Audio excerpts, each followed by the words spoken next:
کہ سب کی منزل بھی میسر آئے، کچھ لوگوں کا مقدر رستہ بھی ہوتا ہے، کچھ لوگوں کا نصیبہ کچھ دیر کا سفر بھی ہوتا ہے۔ بہت سارے لوگ اسلام نافذ کرنے کی ٹرین پر سوار ہوتے ہیں، لیکن اسلام آباد آتا ہے تو منزل کو پہنچ جاتے ہیں اور اسلام کی ٹرین سے اترتے دکھائی دیتے ہیں۔ ضروری نہیں ہوتا سب کے حصے میں نتیجہ بھی آئے، لیکن جد و جہد کرنا، کوشش کرنا، سفر کو جاری رکھنا، یہ مومن کی ذمہ داری ہے۔ میں یہ دیکھ رہا ہوں کہ آج کل تیزی کے ساتھ ہماری ملت کے جوان تھوڑے سفر کے بعد تھکنے لگیں، تھوڑا رستہ طے کرنے کے بعد مایوس گفتگو کرنے لگیں۔ اللہ تبارک و تعالی نے انسان کی اور بالخصوص بندہ مومن کی تربیت کرتے ہوئے کہا ہے کہ یا ایھا الذین آمنوا اصبروا، اے ایمان والو صبر کرو، وصابروا اور ڈٹے رہو، ورابطوا اور کمر بستہ رہو، جد و جہد کرتے رہو، واتقوا اللہ اور اللہ سے ڈرو، لعلکم تفلحون تاکہ تم فلاح پا جاؤ۔ صبر کرو، ڈٹے رہو اور جد و جہد جاری رکھو، ورابطوا کمر بستہ رہو، بڑھتے رہو۔ میدان کربلا کے اندر دو چیزیں جو سب سے زیادہ نمایاں ہیں اور جو سب سے زیادہ واضح، جو بڑی نکھری ہوئی ہمیں دکھائی دیتی ہیں، اور وہی دو چیزیں ہیں جس کی آج ہمارے اندر تیزی سے کمی ہوتی جا رہی۔ بڑے یہ شکایت کرتے ہیں کہ آپ نوجوانوں کو سمجھائیں، ان کو جلدی کاہے کہ یہ حالات ٹھیک ہو جائیں گے۔ بعض جگہوں پہ چھوٹے یہ کہتے ہیں کہ ابا جی سے اور دادا جی سے آپ یہ کہیں کہ کام اپنے وقت پہ ہونا ہے، جلد باز نہ ہوا کریں۔ میدان کربلا نے انہی دو چیزوں کا ہمیں سبق دیا ہے۔ وہ چیزیں کیا ہیں؟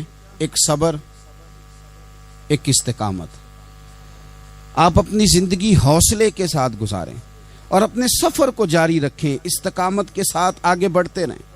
یہ دو چیزیں سبق ہیں میدان کربلا کا۔ میدان کربلا کے اندر جو چیز سب سے زیادہ اہل بیت نبوت کی طرف آئی ہے وہ ظلم ہے، ستم ہے، جفا کشی ہے، اور اہل بیت نے جو سب سے بڑھ کر کے دکھایا وہ ان کا صبر ہے۔ یہ صبر اور استقامت کی مثال علماء نے لکھی ہے۔ جس طرح دریا کے دو کنارے ہوتے ہیں نا، اگر وہ دو کنارے دریا کے موجود رہیں تو وہ دریا اپنے مقام پہ جا کے کھیت کو پانی دیتا ہے، کھلیان کو پانی دیتا ہے، سبزیاں اگتی ہیں، درخت اگتے ہیں، زمین بنجر ہو تو اس کی آبیاری ہوتی ہے۔ اگر وہ دو اس کے بند سائیڈوں پہ قائم رہیں، لیکن اگر وہ بند درمیان سے نکال دیے جائیں تو وہی دریا تباہی مچا دیتا ہے، سیلاب آ جاتا ہے۔ انسان کی زندگی میں صبر اور استقامت دو بند ہوتے ہیں میرے بھائی، یاد رکھنا۔ اگر آپ کے اندر صبر اور استقامت ہے تو آپ کی خواہشات کنٹرول میں رہتی ہیں، اور اگر یہ صبر اور استقامت آپ سے چھوٹ جاتا ہے، بڑا کچھ لوگ کہیں گے، بڑی باتیں کریں گے، بڑا کچھ سنایا جائے گا، اپنے بیگانے کئی رستوں پر کئی جملے کسیں گے، اگر یہ دونوں بند ٹوٹ گئے تو آپ کی خواہشات بے لگام ہو جائیں گی، وہ آپ سے وہ کام کرائیں گی جو آپ نے خواب میں بھی نہیں سوچا ہوگا۔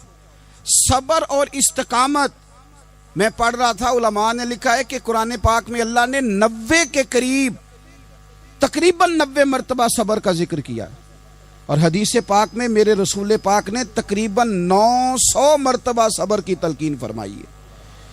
قرآن مجید تو کسی بات کو اشارتاً کر دے تو وہ کافی ہے، لیکن جگہ جگہ قرآن مجید نے کہا، جگہ جگہ کہا، یا ایھا الذین آمنوا اصبروا وصابروا ورابطوا، ایمان والو صبر کرو، ڈٹے رہو، کمر بستہ رہو، واتقوا اللہ، اللہ سے ڈرو، لعلکم تفلحون، اس امید پر کہ تم فلاح پا جاؤ۔ اپنی زندگی تھوڑی سی حوصلے والی گزاریں۔ آپ کسی کی محبت میں کوئی جملہ کہے تو اسے بھی ذرا سہنا سیکھیں، اور کسی اپنے کے خلاف جب کوئی بندہ بات کرے تو اسے بھی سہنا سیکھیں۔ جس طرح تعریف آپ کو میٹھی لگتی ہے نا، اسی طرح جب تنقید بھی میٹھی لگنے لگے نا، جو نظریے کے لوگ ہوتے ہیں انہیں تنقید اور تعمیر سے فرق نہیں پڑتا، کیونکہ وہ ان کا اپنا ایک ویژن ہوتا ہے، ان کی اپنی ایک سوچ ہوتی ہے، وہ اپنے نظریے پر چل رہے ہوتے ہیں، انہیں زیادہ پریشانی نہیں ہوتی، انہیں دکھ بھی اتنی تکلیف نہیں دیتے، جتنا مزہ سکھ دیتے ہیں اتنا ہی مزہ دکھ دیتے ہیں، کیونکہ ان کا ایک ویژن ہے۔ قرآن مجید کا ایک دوسرا مقام ہے، سورہ لقمان ہے، حضرت لقمان اپنے بیٹے کو نصیحت کرتے ہیں تو کہتے ہیں یا بنیا، اے میرے بیٹے، اقیم الصلاۃ وامر بالمعروف، ایک تو نماز قائم رکھنا اور دوسرا لوگوں کو نیکی کا حکم دینا، ونہا عن المنکر، اور لوگوں کو برائی سے منع کرنا، وَاصْبِرْ عَلَىٰ مَا أَصَابَكَ، اور اس رستے میں جو تجھے تکلیف آئی اس پر صبر کرنا۔ بیٹے کو نصیحت کر رہے ہیں باپ، اور لہجہ دیکھیے کہ یا بنیا، او میرے بیٹے، کیا لہجہ ہے، کیا انداز ہے، او میرے بیٹے۔ ایک تو یہ کرنا، نماز قائم رکھنا، بھلائی کا حکم دینا، برائی سے منع کرنا، اور اس پر جو تجھے مشکل آئے اس پر صبر کرنا۔ اور پھر کیا کہتے ہیں، قرآن مجید کا انداز دیکھیے، فرمایا ان ذالک من عزم الامور، بے شک یہ بڑی ہمت والے کام ہیں۔ نیکی کا حکم دینا، برائی سے منع کرنا، نماز پڑھنا اور مصیبت پر صبر کرنا، یہ ہمت والے کام ہے پتر، ہمت والے کام میں ذرا ڈٹ کے کرنا، بے حوصلہ نہ ہونا۔ ایک بزرگ بیٹھے تھے، اللہ کے نیک بندے بھی تھے اور تجارت بھی کرتے تھے، لاکھوں کا کاروبار تھا۔ بزرگ بیٹھے ہوئے ہیں تو اچانک خبر ملی کہ حضرت صاحب پڑھا رہے تھے سبق، خبر ملی کہ آپ کا وہ جو ایک جہاز تھا نا مال بردار، وہ جہاز آپ کا ڈوب گیا پانی میں۔ فرمانے لگے الحمدللہ، سبق پڑھاتے رہے۔ 2-4 گھنٹے گزرے تو ایک بندہ پھر آیا، اس نے آ کے کہا حضور مبارک ہو، وہ جو جہاز ڈوبنے والی خبر تھی وہ غلط تھی، وہ جہاز آپ کا بالکل ٹھیک ٹھاک ہے، لاکھوں روپے بچ گئے۔ فرمانے لگے الحمدللہ۔ سبق اسی روٹین سے پڑھاتے رہے، پہلی نقصان کی خبر آئی تو پھر بھی الحمدللہ، اور دکھ کی خبر آئی پھر بھی الحمدللہ، سکھ کی آئی تو پھر بھی الحمدللہ۔ سبق اپنی روٹین سے پڑھاتے رہے، سفر جاری رہا، رکے نہیں۔ اختتام ہوا تو طلباء کہنے لگے حضور اتنے بڑے نقصان کی خبر آئی، جملہ ہی کوئی نہیں ٹوٹا آپ کا، لفظوں کے اندر کہیں ہم نے اتار چڑھاؤ نہیں دیکھا، حضور چہرے پر کوئی پریشانی نہیں، اور پھر اتنی بڑی خبر ملی خوشی کی، کوئی آپ کی آنکھوں میں روشنی نہیں آئی، کوئی ہم نے آپ کا چہرہ بدلتے نہیں دیکھا، معاملہ کیا ہے؟ تو فرمانے لگے معاملہ ایک ہی ہے، دکھ بھی رب کی طرف سے ہے، سکھ بھی رب کی طرف سے ہے۔ تو دکھ قبول محمد بخشا راضی رہن پیارے، اگر سارا کچھ اسی کی جانب سے ہے تو یہ تو کوئی بات نہ ہوئی کہ دکھ آنے پہ بندہ کہے ہو یہ کیا بن گیا، سکھ آئے تو بندہ کہ دیکھا میں نے محنت کی تھی تو کامیاب ہو گیا۔ امام علی مقام رضی اللہ تعالیٰ عنہ کی فکر کو سمجھ جاؤ، جب وہ مصطفیٰ کریم کے کندھوں پہ تھے پھر بھی الحمدللہ، اور جب ان کا سر نیزے کی نوک پہ تھا پھر بھی الحمدللہ۔ کسی مقام پر کسی جگہ بھی حسین ابن علی شکوہ کرتے نظر نہیں آتے۔ سیدنا امام علی مقام ہر مقام پہ کہتے ہیں الحمدللہ الحمدللہ الحمدللہ۔ جب تک وہ مسجد نبوی کے منبر پر جلوہ فراز تھے اور جب تک زمانہ ہاتھ باندھے ان کے سامنے کھڑا تھا پھر بھی الحمدللہ، اور جب ان کے بچوں کے ہاتھوں میں ظالموں نے زنجیریں ڈال دیں تو پھر بھی الحمدللہ، جب تک سورج چاند بھی سیدہ زینب کے گھر کے قریب سے گزرتے تھے تو ذرا تھوڑی نظر ہٹا کے گزرتے تھے، مالک پھر بھی الحمدللہ۔ اور جب شام کے بازار میں پردیسی بہن اپنے بھائی کا کٹا ہوا سر لے کے سفر کر رہی تھی تو پھر بھی الحمدللہ۔ مارو مارو نہ مینو مار مکاؤ، میں کوئی عذر نہ پیش لے آواں تے جے سونا ہی میرے دکھ وچ راضی، جے سونا ہی میرے دکھ وچ راضی تے پھر سکھ نو چلے ڈاواں۔ یہ الحمدللہ کا مزاج لاؤ۔ یہ روز جو گھر میں لڑائی کرنا، روز اختلاف رائے کی بات کرنا، روز کبھی کسی کی غیبت کرنا، کبھی کسی کی کرنا، کبھی کسی چوک میں بیٹھ کے شکوہ کرنا، کبھی کسی چوک میں بیٹھ کے شکوہ کرنا، کبھی کہنا کہ فلاں جگہ میں ناکام ہو گیا، فلاں کی وجہ سے ہو گیا، یہ کچھ شیوا ہے مسلمانی کا؟ مسلمان ہر حال میں اللہ کی تسبیح پڑھتا ہے، مسلمان ہر حال میں اپنے رب کو یاد کرتا ہے۔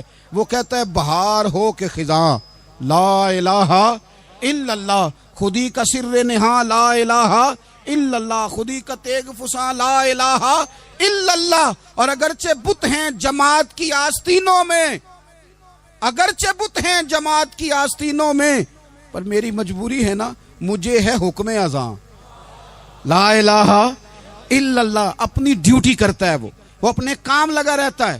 آپ کبھی پلٹ کر میرے رسول پاک صلی اللہ تعالی علیہ وسلم کی خوبصورت زندگی کو دیکھیں نا، خوبصورت زندگی کو۔ میں کیا کروں، ہمارے مزاجوں میں باتیں ایسی آتی جا رہی ہیں، ہم انتظار کرنے کو تیار ہی نہیں۔ ابھی محنت کیا تو شام کو رزلٹ آنا چاہیے۔ جو پوری 5 دن نماز پڑھ لیتا ہے وہ کہتا ہے ابھی میں ولی نہیں بنا، اتنے دن ہو گئے نماز پڑھتے۔ جو پورا 40 دن پراپر طریقے سے درود پاک پڑھ لیتا ہے وہ کہتا ہے دیکھو مجھے ابھی تک زیارت ہی نہیں ہوئی نبی پاک صلی اللہ علیہ وسلم۔ جو ابھی کل آیا ہے اور کل ابھی اس شخص نے آ کر کے شروع کیا ہے سلسلہ، تو کہتا اوہو میرا معرفت والوں میں نام کب آئے گا؟ وہ بھائی لوگوں کی زندگیاں گزر گئی، لوگوں کے احوال گزر گئے۔ میں بیٹھا تھا بزرگوں کی خدمت میں، تو ایک شخص نے آ کے کہا حضور میں آپ کے لیے سلام لایا ہوں فلاں عظیم ہستی کا۔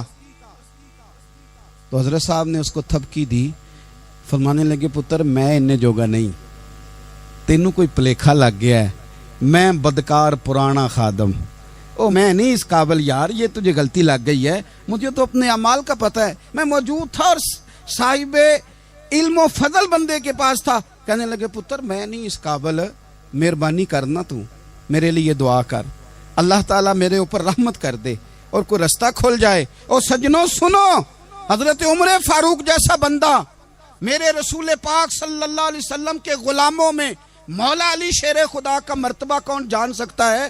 حضرت علی کہا کرتے تھے میرا دل کرتا ہے اس طرح کے اعمال لے کے اللہ کی بارگاہ میں جاؤں جو اعمال سیدنا فاروق اعظم کے ہیں۔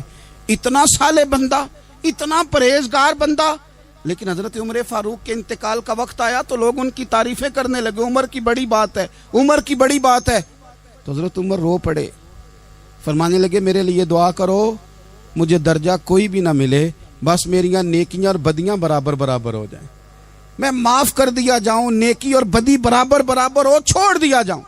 درجوں کا تو معاملہ بڑا آگے کا ہے، اتنی جلدی، اتنی سپیڈ، اتنی ہمیں جلد فٹافٹ ہو جائے، سویرے ہو جائے۔ آپ اپنی جد و جہد تو کریں، آپ تھوڑا پلٹ کے تو دیکھیں، آپ دیکھیں کہ لوگ میدانوں میں رہے، میدانوں میں رہے۔ حضرت خالد بن ولید میدان میں رہے، حضرت سعد بن ابی وقاص میدان میں رہے، حضرت سیدنا ابو عبیدہ بن جراح میدان میں رہے۔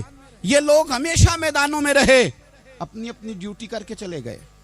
اسلام پھیلتا رہا، اپنی اپنی ترتیب سے آگے جاتا رہا، اپنے اپنے رنگ میں اللہ تعالیٰ لوگوں کو دین کی سمجھ عطا کرتا رہا۔ جلدی بڑی ہے، بہت جلدی ہے، شارٹ دروازہ چاہیے، صبر ہی کوئی نہیں، استقامت ہی کوئی نہیں، فٹافٹ ہو جائے۔ بہت سارے لوگ آ کے کہتے ہیں حضرت صاحب نماز تو پڑھنے لگا ہوں، روزہ تو رکھنے لگا ہوں، داڑھی بھی میں نے رکھ لی ہے اور آپ کے پاس بھی آتا ہوں، اب کوئی نگاہ کر دینا۔ تو میں کہتا ہوں یہ جو نماز آپ نے شروع کی ہے یہ بغیر نگاہ کی ہو گئی ہے، یہ جو آپ آنا شروع ہو گئے ہیں تو اس کو آپ نگاہ نہیں سمجھتے، اور یہ بھی میری نگاہ نہیں، پریشان نہ ہو جائیے گا، یہ بھی اللہ رسول کی نگاہ ہی ہے۔ او خدا کے بندو، تھوڑا سا اپنی زندگی میں صبر اور استقامت کو لاؤ، تھوڑا رستے پہ چلنا سیکھو۔ اور میں آپ کو ایک بات عرض کروں، ہمارے صوفیاء نے ایک باریک نقطہ بھی بیان کیا، وہ کہتے ہیں یہ جو وصال ہے نا، وصال یہ تو اختتام ہے، ملاقات تو فنا ہے، جو مل گیا وہ تو گیا، جس کی ملاقات ہو گئی وہ تو گئے تھے نا جناب موسیٰ ملنے، پھر کیا ہوا تھا؟ جس کی ملاقات ہو گئی وہ تو گیا۔ اصل کام کیا ہے؟ اصل کام اس کے رستے میں رہنا ہے، اصل کام تو یہ ہے کہ تو اس رستے پہ ہے کہ نہیں، جس رستے پہ تجھے کھڑا کیا تھا، ان راہوں کا تو مسافر ہے کہ نہیں، تو نقش قدم تلاش کر، نقش قدم۔ ایک شاعر سیرت نگار بھی تھے، سمجھ لیں انہوں نے سیرت نگاروں کو بھی دیکھا، عشاق کو بھی دیکھا، اور رسول اللہ کے غلاموں کو دین کی نوکری کرتے بھی دیکھا، 40 سال حدیثیں پڑھاتے بھی دیکھا، نبی پاک کے نام پہ گلی گلی نگر نگر جاتے آتے بھی دیکھا، حضور صلی اللہ علیہ وسلم کی باتیں کرتے دیکھا۔ تو کسی نے ان سے پوچھا حضور تک رسائی بھی ہوئی ہے؟ تو وہ سرکار کی بارگاہ میں مخاطب ہو کے کہنے لگے تیری معراج کہ تو جانے کہاں تک پہنچا، یا رسول اللہ معراج کی رات آپ کہاں تک گئے کوئی پتہ نہیں۔ کہنے لگے وہ تیری معراج کہ تو جانے کہاں تک پہنچا، اور میری معراج کہ میں تیرے خاک قدم تک پہنچا۔ میرے لیے تو اتنا کافی ہے کہ محبوب وہ جو تیرے قدموں سے کبھی گرد لگتی تھی مدینے کی، اگر میں وہاں تک چلا جاؤں تو میری تو معراج ہو گئی، میرا تو معاملہ حل ہو گیا، میں یہاں تک آ گیا تو ختم ہو گئی بات۔ تھوڑا سفر کریں، ایک تو یہ دیکھیں آپ کہ آپ کتنے بھی بڑے ہیں، کتنے بھی عظیم ہیں، کتنے بھی لائق ہیں، کتنے بھی نیک ہیں، پھر بھی آزمائش زندگی کا حسن ہے۔ میں مسافر ہوں، کوئی زندگی کے 11-12 سال ہو گئے ہیں مجھے سڑکوں پہ وقت گزارتے، تو میں بہت سارے لوگوں سے میں نے بڑا کچھ سیکھا ہے. میری جو گاڑی چلانے والے لوگ ہیں ان سے بھی میں نے بڑا کچھ سیکھا ہے. ایک میرا دوست تھا تو میں نے اس سے کہا کہ میرا خیال ہے موٹر وے پہ آپ کو گاڑی چڑھا دی جائے تو آپ کے لیے آسان ہے. تو کہنے لگا پیر صاحب ہے موٹر وے اوکھی جے چلانی. میں نے کہا وہ کس طرح؟ وہ کہنے لگے کہ موٹر وے پہ نا گاڑی چونکہ نہ کوئی سپیڈ بریکر ہے، نہ موٹر وے پہ کوئی چنگچی والا آگے آتا ہے، نہ زیادہ رش ہوتا ہے، تو سیدھی سیدھی چلاتے رہتے ہیں تو نیند آنے لگ جاتی ہے. اگر بار بار آئے نا سپیڈ بریکر اور بار بار بریک لگے تو آنکھ ذرا کھلی رہتی ہے. تو مجھے مسئلہ سمجھ میں آ گیا. میں نے کہا اس کا مطلب یہ ہے، اس کا معنی یہ ہے کہ جن کی زندگی بالکل سکھوں میں گزرتی رہتی ہے نا، آرام پسند ہو جاتے ہیں.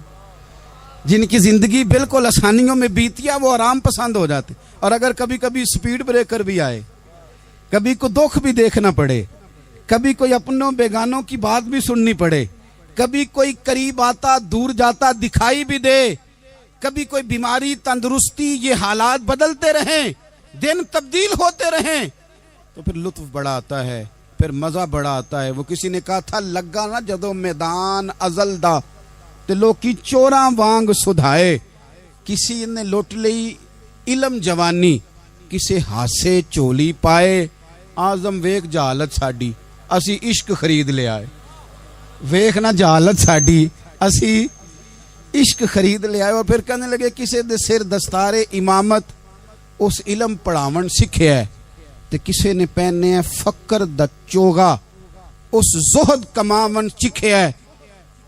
آزم ویخ نصیبہ ساڈا اسی یار مناون سکھیا ہے. تم ویخ نصیبہ ساڈا اساں یار مناون سکھیا ہے. میرے عزیز زندگی کے اندر دیکھو، کائنات میں سب سے زیادہ محبوبیت میرے رسول پاک کی ہے. میرے نبی پاک صلی اللہ علیہ وسلم کی زلف کی بات بھی میرا رب کرتا ہے، حضور کی آنکھوں کی بات بھی میرا رب کرتا ہے، حضور سید عالم کے چہرہ والضحیٰ کی بات بھی کرتا ہے، زلف واللیل کی بات بھی اللہ کرتا ہے. میرا رب رسول پاک صلی اللہ علیہ وسلم کے سینہ علم نشرہ کی بات بھی کرتا ہے، پیشانی والفجر کی بات بھی کرتا ہے، حضور کی آنکھیں ما زاغ البصر کی بات بھی کرتا ہے. اتنی محبوبیت کہ رسول پاک چلیں تو اللہ اس کی بات بھی کرے، ہجرت کریں تو اس کی بات بھی کرے، جس شہر میں حضور رہیں اس کی قسم اٹھائے. اور حال پتہ کیا ہے کہ محبوب پیدا نہیں ہوئے تو باپ چلے گئے. ابھی عمر چھوٹی تھی، ماں کی کھل کے زیارت ہونا تھی کہ اماں بھی چلی گئیں. دادا کندھوں پہ کھلایا کرتے تھے، تو تاریخ کہتی ہے کہ دادا کا جنازہ اٹھا تو پیچھے پیچھے حضور بھی آنسو بہا رہے تھے. ایک وفادار بیوی ملی تو اپنے وقت پہ سیدہ خدیجہ بھی چلی گئیں. ایک ٹائم آیا تو جناب ابو طالب بھی رخصت ہو گئے. مکے سے حضور کو اتنا پیار تھا وہ چھوڑنا پڑا. صادق اور امین کہنے والوں نے حضور کی دعوت کو قبول کرنے سے انکار کر دیا تو رسول کریم نے اپنی پیشانی پر کسی قسم کا کوئی شکن نہیں آنے دیا. رسول پاک مدینے آئے تو لوگ تلواریں لے کے بدر میں آ گئے لڑنے، شہید کرنے. حضور وہاں بھی کوئی پریشان نہیں ہوتے. میدان احد آیا تو نبی پاک نے اپنے چچا کو کٹے ہوئے وجود میں دیکھا، نکلی ہوئی آنکھوں میں دیکھا، کٹے ہوئے ہونٹوں میں دیکھا. کسی جگہ میرے رسول پاک صلی اللہ تعالی علیہ وسلم شکوہ کرتے دکھائی نہیں دیتے. حضور کی وہ بیوی سیدہ عائشہ صدیقہ رضی اللہ تعالی عنہ جن کی پاکی کا رب بیان کرے، ان پر منافقین نے الزام لگا دیا. اتنے پاک گھرانے پر لوگوں نے انگلی اٹھائی. میرے رسول نے آنسو بہائے پر کسی جگہ حضور پریشان ہوتے دکھائی نہیں دیے. ہم ڈھونڈنے لگے، تلاش کرنے لگے. جب دروازہ رسول پہ گئے تو حضور خود بولے. میرے رسول فرمانے لگے میرے غلاموں یاد رکھنا یہ صبر میری چادر ہے، یہ صبر میری چادر ہے، یہ حوصلہ میری چادر ہے. سیدہ عائشہ صدیقہ رضی اللہ تعالیٰ عنہ فرمایا کرتی تھی لوگوں مجھے اللہ کی عزت کی قسم میں نے حضور سے بڑھ کر کسی کو صبر کرنے والا نہیں دیکھا، کسی کو حوصلہ کرنے والا حضور سے بڑھ کے نہیں دیکھا. امت کو کیا ہو گیا؟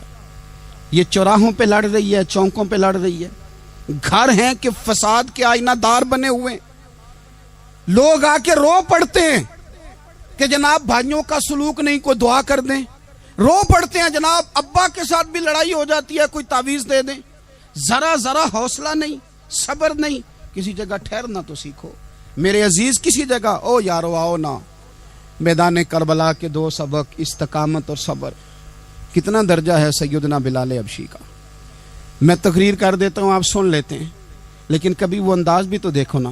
حضرت بلال، او میرے دوست، جیل کے اندر بندے کے ہاتھ نہیں باندھے جاتے، پیر نہیں باندھے جاتے، پر لوگ جیل میں روتے ہیں، تڑپتے ہیں۔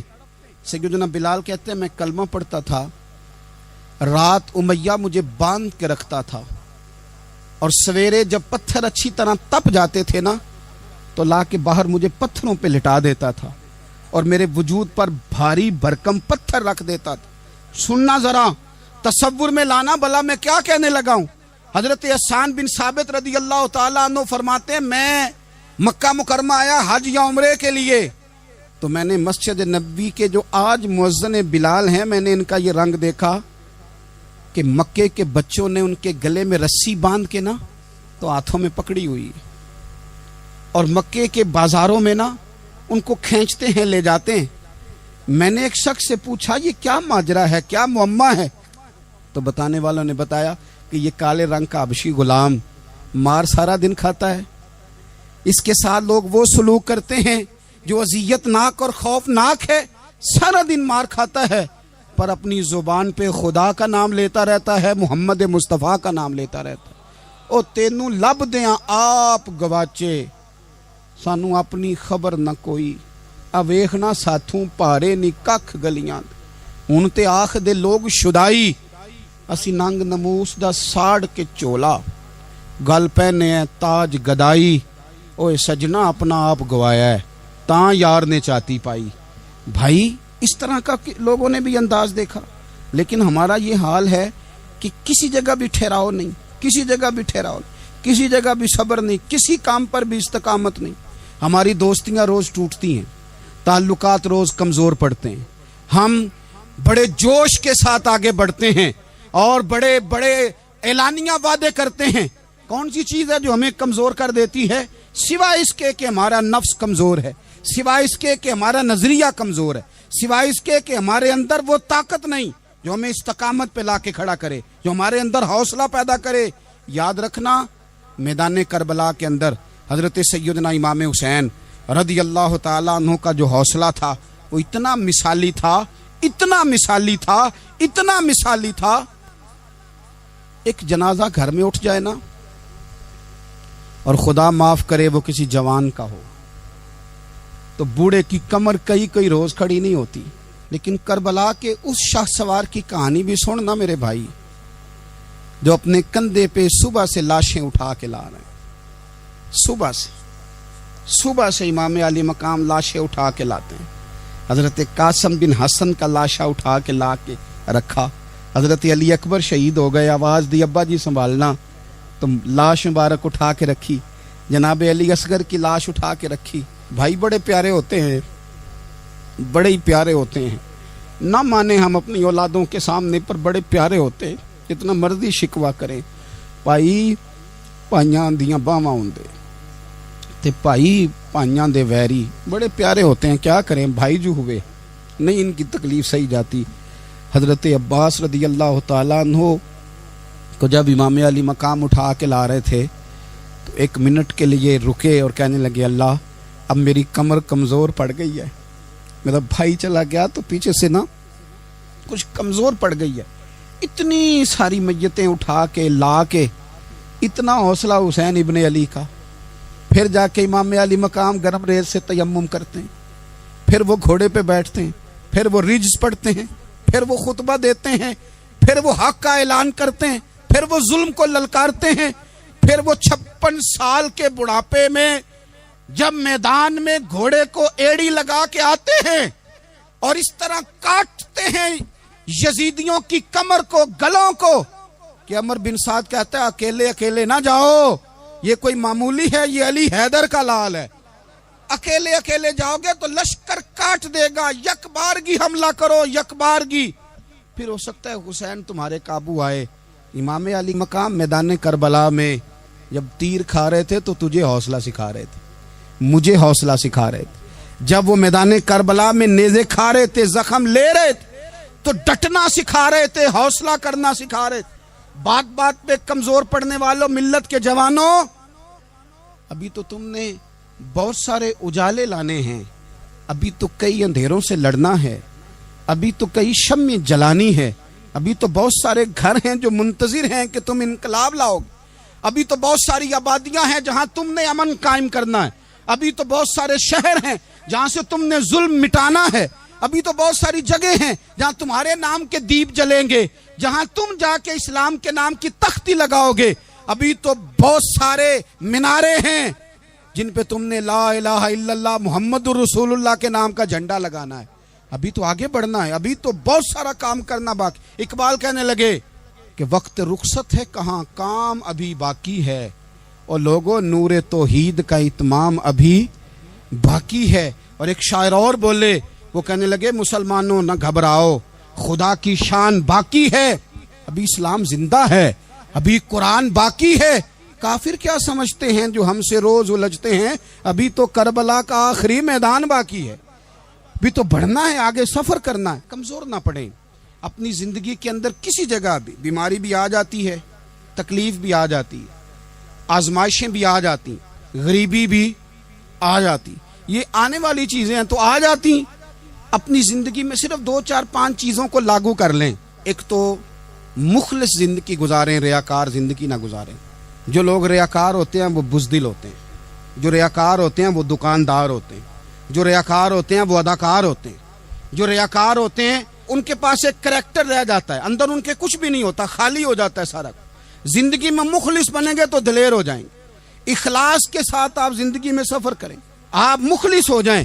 میرے رسول پاک صلی اللہ علیہ وسلم نے فرمایا مخلص ہو جاؤ, اللہ کے رضا والے ہو جاؤ, مخلص ہو جاؤ, تمہارا تھوڑا عمل بھی تمہارے لیے زیادہ ہو جائے گا, تمہیں کفایت کر جائے گا تھوڑا عمل. اللہ کے علاوہ کسی سے ڈرنا چھوڑ دیں, غیر کا خوف دل سے نکال دیں, خوف نکال دیں.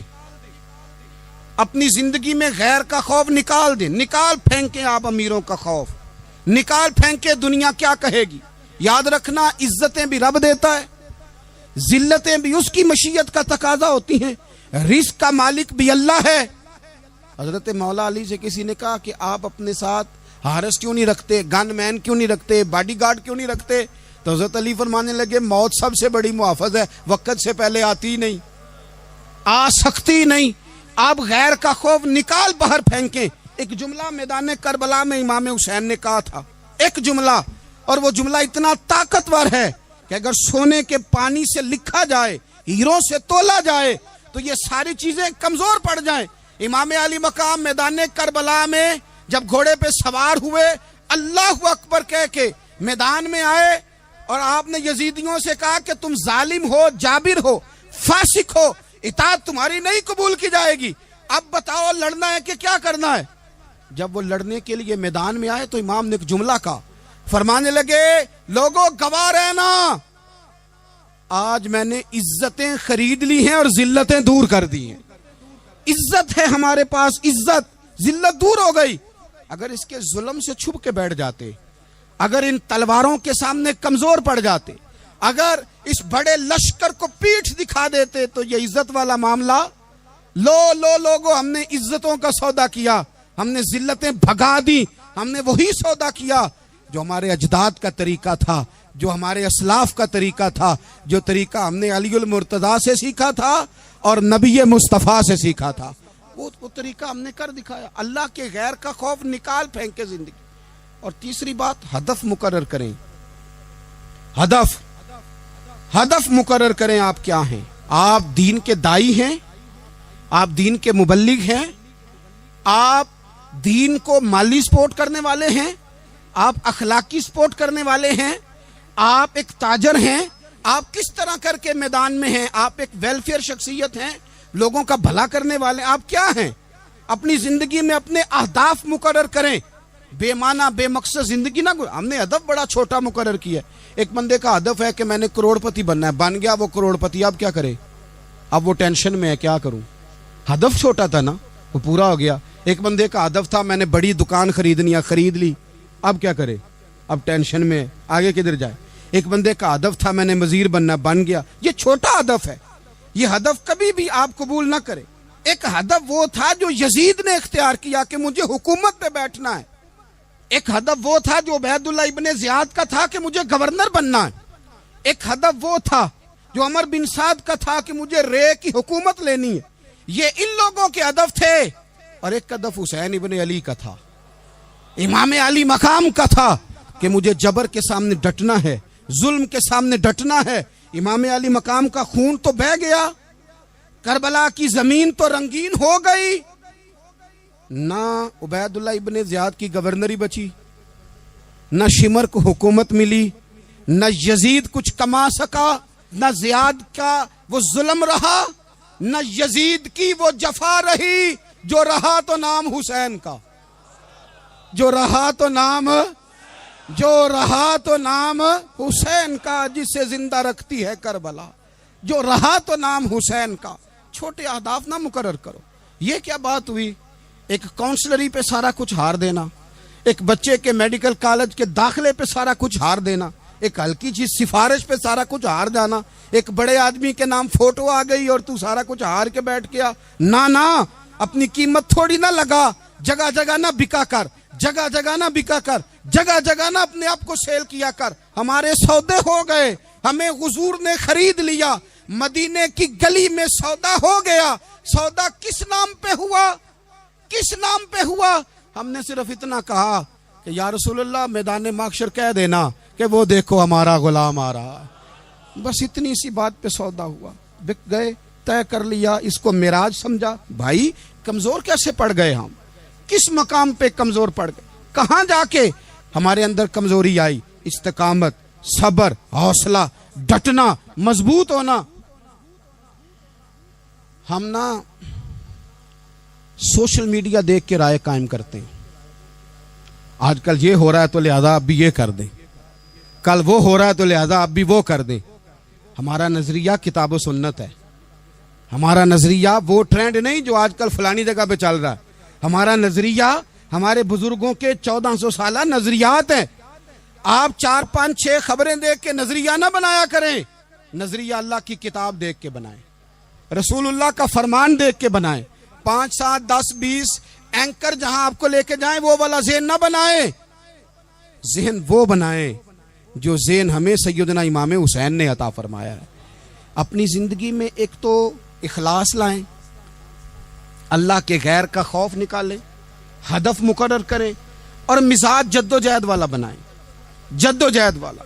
میرے حضرت صاحب، میرے تاج الشریعہ، میرے شیخ، میرے مربی، میرے محسن، سرمایہ حیات، میری آنکھوں میں بھی وہ جلوہ ہے کہ میں نے ان کو دیکھا ہے.